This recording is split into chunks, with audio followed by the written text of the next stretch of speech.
Do you see any fish?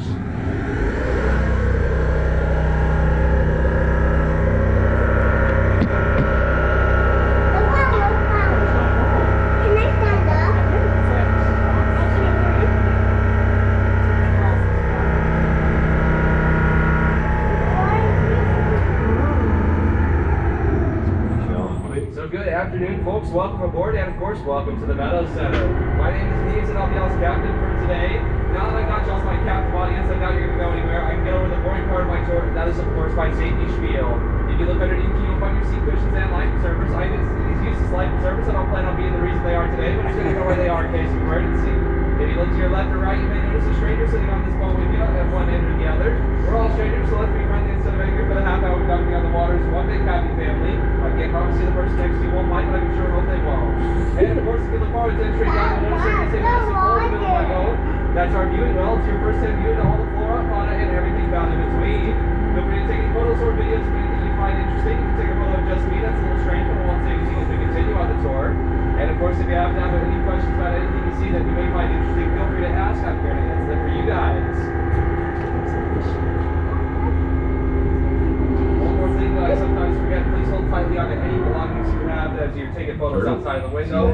If it falls in the water, there's not a lot I can do to get it back. Back to popular eBay accounts.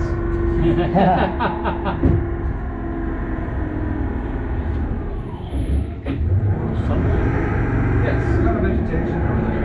What kind of vegetation do we have? Well, we have a lot of native species here inside of Spring Lake. Some of the vegetation can be found underneath us currently.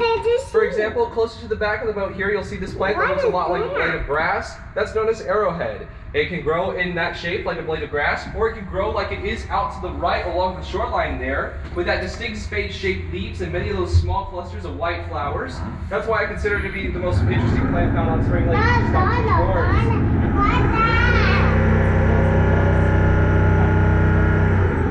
More common underwater vegetation types you'll see include kabamba. That's the plant that looks a lot like a toilet bowl brush. And you'll also see a lot of parrot's feather, which manages itself by dropping leaves on the bottom and growing new ones. So it has very long stems with fluffy tops of them.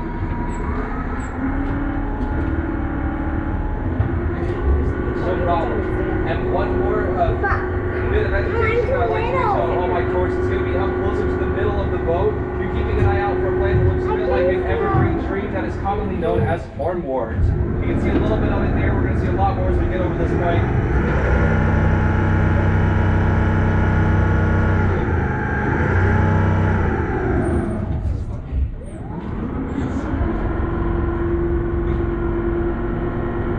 Sometimes I feel like pirates fighting the winds of the seven seas out there.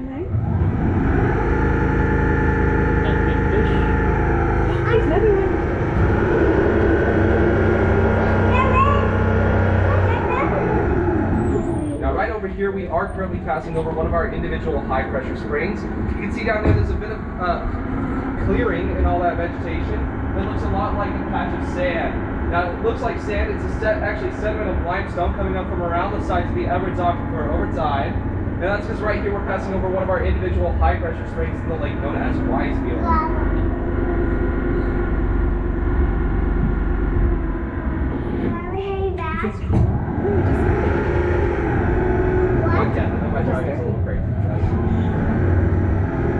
Now in this spring down there, legend has it, in 1965, Johnny Weissmuller, the gold medalist Olympic swimmer and diver at the time, and the first live-action Tarzan, came around to this site and took a dive off of one of our boats to try and get a drink out of that spring, and unknowingly at the time cheat Fiji out of their jobs.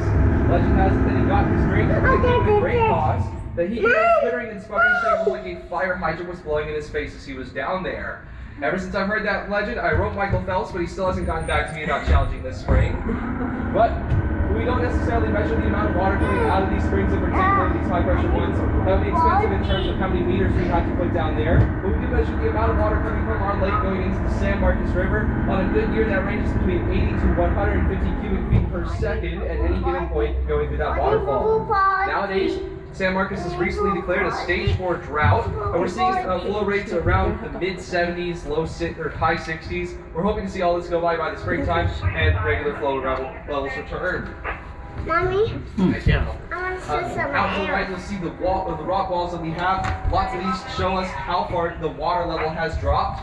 In the past month or so, in the past summer, I'd say that the water has dropped about a foot out here. We're hoping to see it come back soon.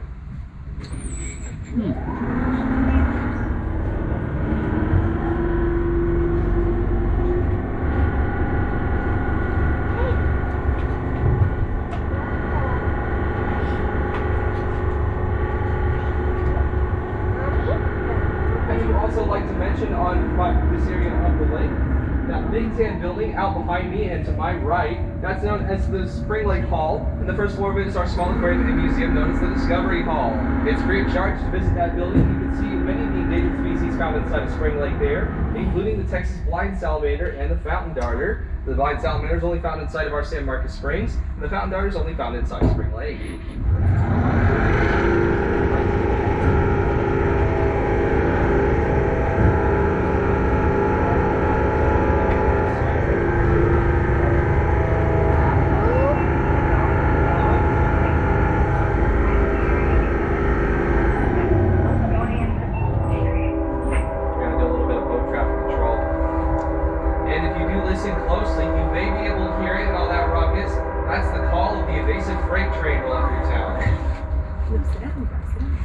Required at every crossing. Yes.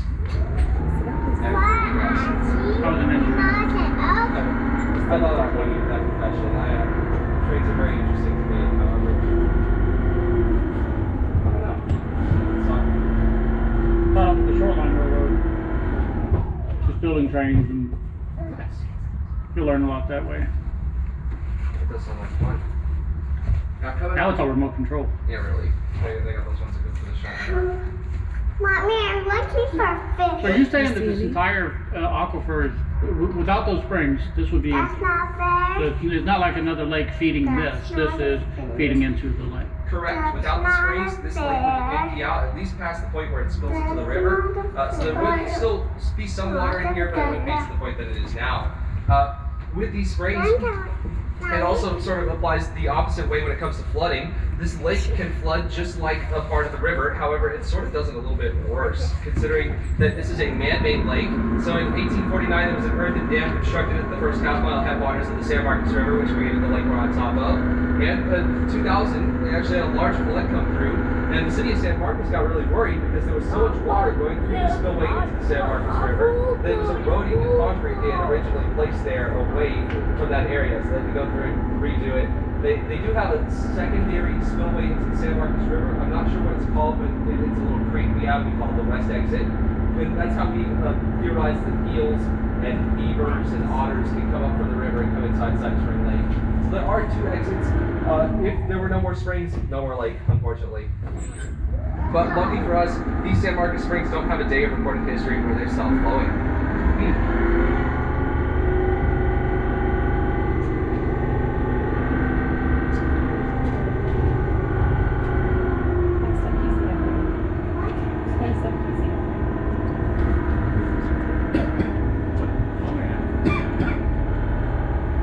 Do you have to clean the glass up from underneath?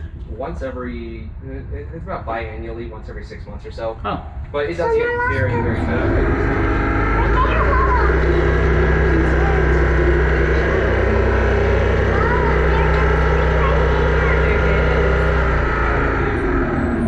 Now, I do say that our San Marcos Springs don't have a day of recorded history when they stop flowing, but this is the part where I become a little over-analytical with it. The low-pressure springs that we're seeing underneath us currently, this is normally our highest populated area of low-pressure springs. These low-pressure springs can be equated to fissures or tiny cracks in the limestone of the Edwards Aquifer that turn into the springs that we see today. However, groundwater works in a lot of density. Surface water, you get a cup and you start to get inside of the lake, you can pour it out at the same speed that you pull it up. But groundwater moves very slowly through all the molecules and particles of the dirt and all, and it goes up in density. So when it gets to an area over the Mount Codex escarpment around here, where there's a lot of sediment to push through in order to make it to the surface, it's more, it would be more opting to go where it's deep deeper and there's less sediment for it to actually push through to get up. And so that's why whenever we see reduced flow rates, there's a lot less springs in this area as opposed to the deeper points inside of Spring Lake known as Deep Hole. So rest assured, we do still have low pressure springs that flow inside of Spring Lake and keep us full, but they're just not here. I've been trying to explain that for the past 2 weeks to like 20 different boats. It's a hard concept.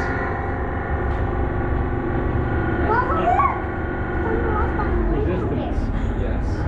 I did about 20 different YouTube videos trying to find out how exactly to say it. It's a fish. It's a rock. What's your favorite thing, rock?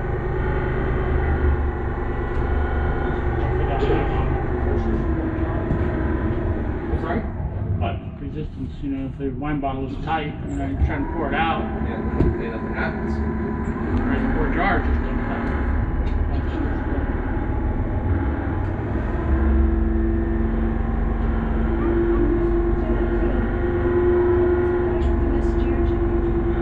Now in this area coming up, the vegetation is beginning to clear up. That's a nice one.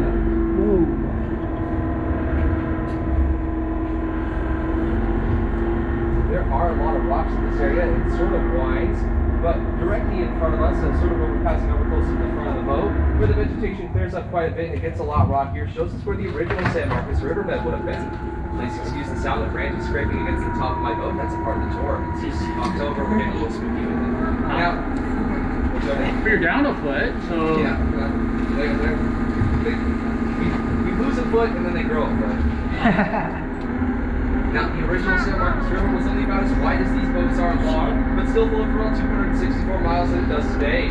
Directly in front of us is the spillway into that San Marcos River. It's a little bit hard to see. We'll get closer to it later on in the tour. But right over there is the curving lane. That's where, yes, the waterfall goes into the river. They don't claim to say us. I'm sorry? Do we go over? Oh, no. It'd be fun, but they won't let me in. Now, over there, that's the estimated 336 million gallons of water that go through that spillway in a day. On top of that spillway is Kirby Lane. That's a small American food cafe. They don't pay me to say it, but I think they've got great food. And their primary point is a patio overlooking the entryway and spillway into the river. So there you can enjoy a nice meal and you can watch Texas State University students, although they're heavily recommended not to, jump off that patio to the spillway below.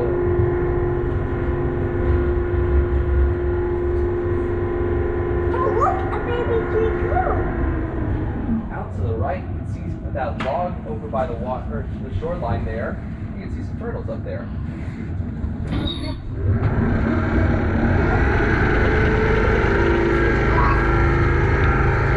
And behind us in the air, you can see two snowy egrets flying by. But it's not snowing. Mama, why did we stop? I saw your body. Mom. Cross what? The road.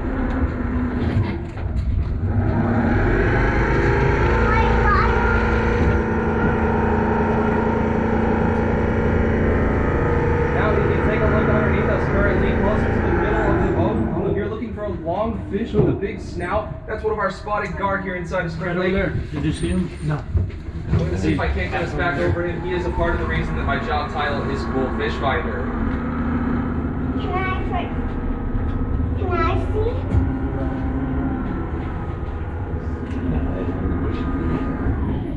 Indy, sit down. He's gonna let go. What? I'm seeing if I can see him.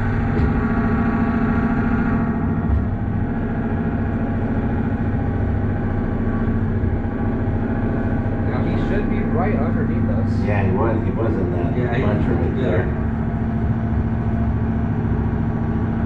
This should be the Oh, there. key. See? No, there's a fish right there. There is the tail. You know sort of the height. What was that bush or tree or whatever he was in? What was that called? Long stem? Sit down, please. That's parrot's feather. Parrot's feather? Parrot's feather.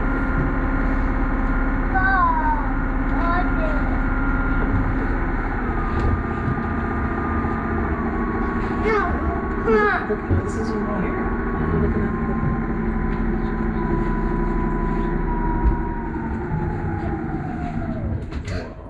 Doggone it, that spotted gar has lost us today. The spotted gar have 3 sets of fins on the bottom part of their body, so they're very capable of quick bursts of speed if they'd like. Hence halfway explaining why I think we've lost him underneath the boat today. The spotted gar, their scales grow a bit like armor plates as opposed to regular fish scales. And that's also what gives them their spotted appearance. I've spoken to many fishermen along the San Marcos River. They say that those fish are close to bullets. The spotted gar are also very interesting simply because they're not the smartest fish in the lake, per se. They sort of subscribe to the theory that if they can't see you, you can't see them, sort of like a dog would. Whenever they get stressed out, they like to shove their heads inside of a bit of vegetation, like what we saw earlier, whatever that spotted gar was hiding. And the spotted gar also take part in the Texas water safari. Out here we have one of the longest canoe races in the continental United States. They call it one of the toughest canoe races in the world, the Texas water safari. It goes all 264 miles down the San Marcos River. Some of the contestants go across the Gulf of Mexico just to outdo their competition.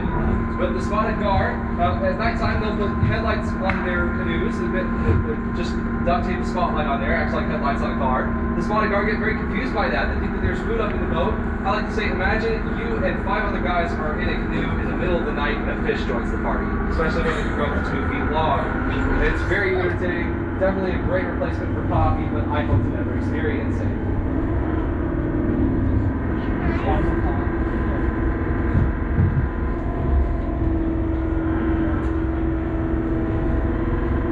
Oh, yep.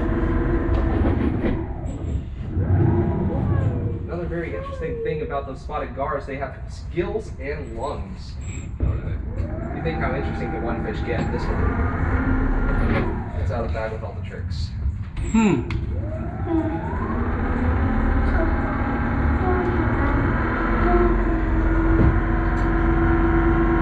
to the left behind me is our wetlands portion of Spring Lake. The wetlands acts as a massive nursery for smaller fish that want to hide their eggs on larger predators. It also acts as a massive sponge for extra flood runoff from the Texas Hill Country behind me. The wetlands is home to our wetlands boardwalk. Now, just like our Discovery Hall, that boardwalk is free of charge for all of our guests to use it during our hours of operation. That boardwalk does take you right next to a beaver's lodge, and it stays open past our hours of operation. So if you'd like to come out here in the evening time and see the beavers get to work, you're completely welcome to. Yes, I didn't realize they were underneath us, but if you say you'll see the fish in the water today. Look, Andy, there are people down there. You see them? Hey guys. Oh, there's people swimming down there. Also, did you see?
Right over here. Right underneath us is our deepest point inside Spring Lake.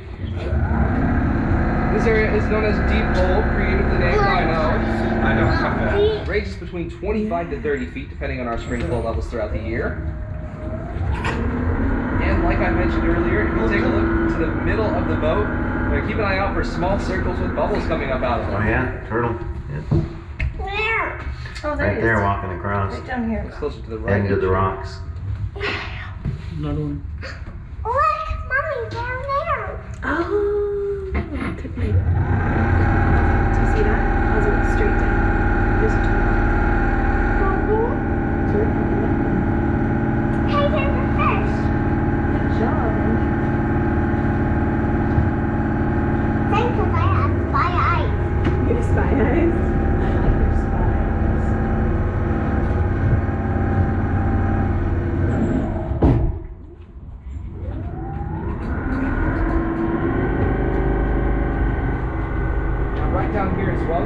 also be able to notice there's a bit of a rocky outcropping closer to the left edge of the boat.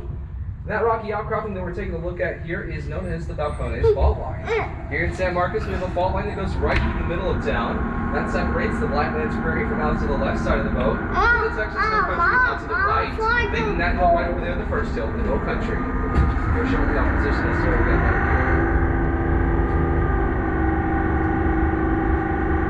See the bubbles over there? Yeah, let's see if they come. The divers couldn't get enough of us the first time. Yeah, I thought it was like springs.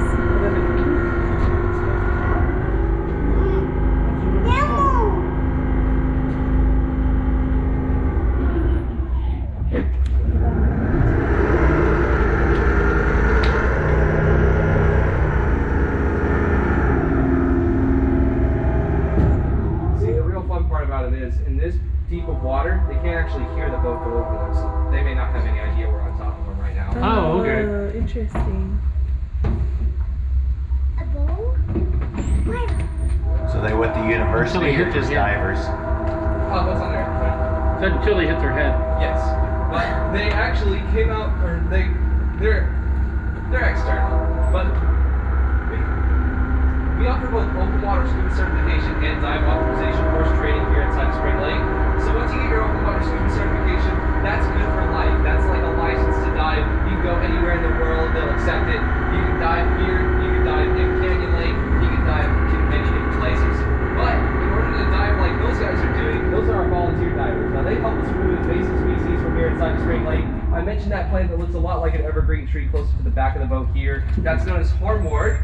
It is an invasive species that can grow up to 22 inches per month inside of Spring Lake, and they have to have special training in order to help us remove it. So they go down there and do underwater gardening. They wrap it up in their hands and throw it to the surface of the water. Then our water tractor goes over and collects it, and it's used as compost here at Texas State University.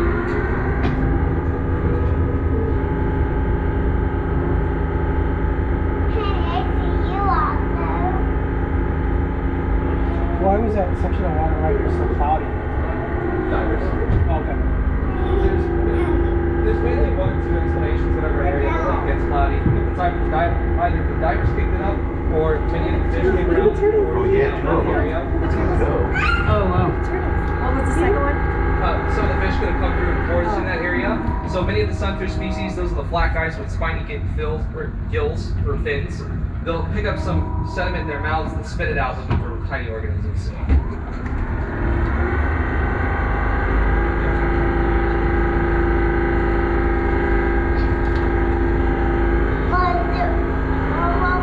I do like to take this moment to mention the creation of our glass bottom boats and their history. Excuse me. This site has a lot of history on top of the water. This was originally the first theme park in the state of Texas, and at a certain point, the largest theme park in the state of Texas, known as Aquarena Springs. Some of the remnants that can be found around here include that big green building up there. That is our observation deck. That was previously home to shooting like a play tic-tac-toe, but up there they can ride the tricycle. Just like our aquatic arena out here, they closed it down in the early 2000s because structural damage occurred after flooding came through the area. However, there are still some functional remnants of the Aquarena Springs theme park, one of which is one we're floating on top of right now, our glass bottom boats. All of them have the year they were placed into the water and finished a construction mark on the funnel, with this one in particular being boat number 1953. Now, as I'm sure you can tell, some of this woodworking simply doesn't last forever, so we do have to come through and redo it, replace some of that wood, repolish it. However, all the glass on all of our boats is from the original guys that was first constructed in the 1940s. The oldest boat is 1945, and that's the date that all the glass started at. Another original piece is actually the mast of 1953. Now, along the light piece of tape around all the way up there, this is the frame on there to show the logo. And also for skiing, tie off. A little bit, yes. Yeah, they're about 12 miles an hour. Now, the crown jewel of the Aquarena Springs theme park used to be located out to the right. That's our diver training area nowadays where you can get your open water scuba certification. A couple of decades ago, that was the aquatic arena at Aquarena Springs. Where that large flat wall is used to be the loading deck. Guests would board inside of this large glass box and would sink into the water about 15 feet. And the mermaids would pop out of a clamshell, and everyone's favorite famous swine would come out and the swimming big. I do get many questions questions along the lines of what could possibly want a swimming thing out of town. If I put my money on it, I'd say it's a worker that can do tricks a couple miles away. Y'all didn't hear that one from me. And where that floating dock is, used to be the volcano that Ralph and his trader would jump off of. It would extend up out of the water about 20 feet. It's huge. What was it called? Oh, because it's the Aquarena. You can find plenty of videos on it on YouTube. Have me be curious about what those mermaids look like. I can tell folks that we won't see any more mermaids in this water until my bosses let me back to the Costco closet.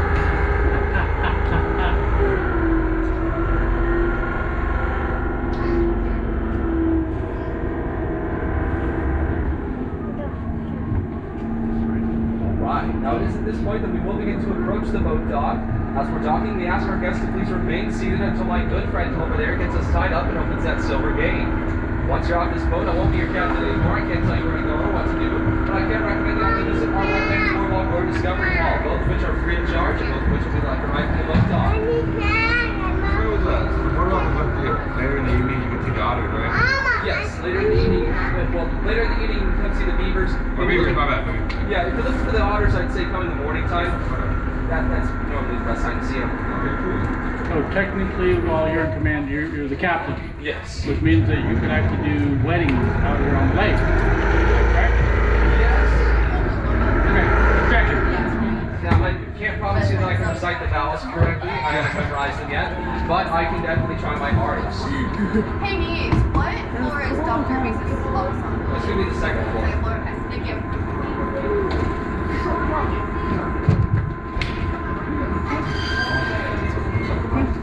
With that gate, y'all are good to go. Thank you all so much for joining. Thank you. Thank you. Thank you. Great having you. Well done. That was fun. All right, thanks.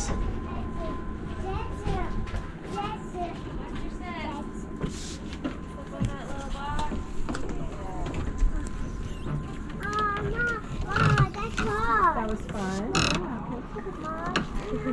Mom.